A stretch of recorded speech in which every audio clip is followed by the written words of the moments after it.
The United States now is, as we move on to another subject, close to the deadline for raising that debt limit. The Republican-led House has been at a standoff with the White House for some time over this.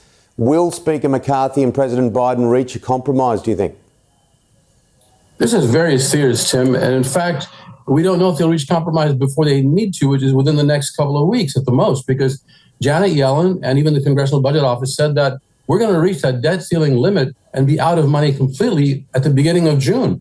If that happens, if the United States has to default as a result and cannot or will not pay its bills, including the debt interest rate, that's going to be tremendously effective, terribly negatively effective against the United States and the world's economy. You could have thousands of jobs lost. You can have pension funds and thousands of dollars lost to people's pension funds. You can have cuts in the veterans' benefits. There's so many things that would put the country in a terrible situation. Interest rates will probably be go way up, and there's a good chance that we could have a great recession again in the next few months if this happens. If we reach this debt ceiling limit on June 8th or so, maybe even sooner, and can't make the payment. Now, what happened was the White House met with the top leaders of Congress just on Monday, and they could not come to agreement.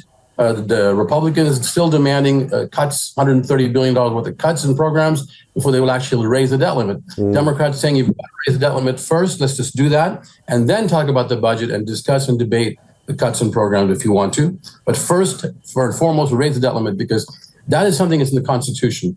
In fact, the 14th Amendment says that the United States debt will always be honored. It'll never be questioned. And they were referring to the debt the federal government had to pay in the Civil War. When the costs of the Civil War had to be spent, the money had to be spent.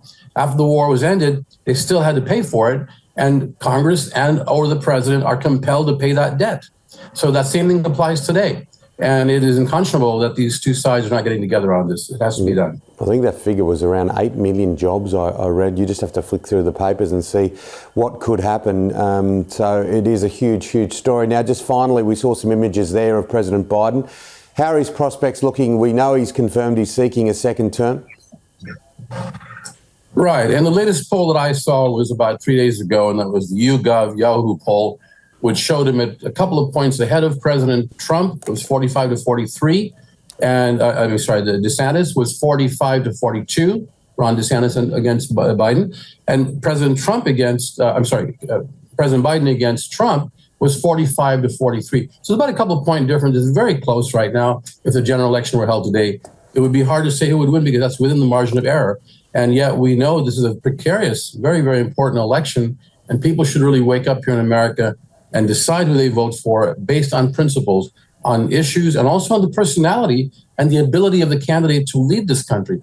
This is a huge country, hugely influential country in the world, as you know. The world's #1 economy, has a huge amount of influence economically and socially as well. And we got to have someone worthy of this office.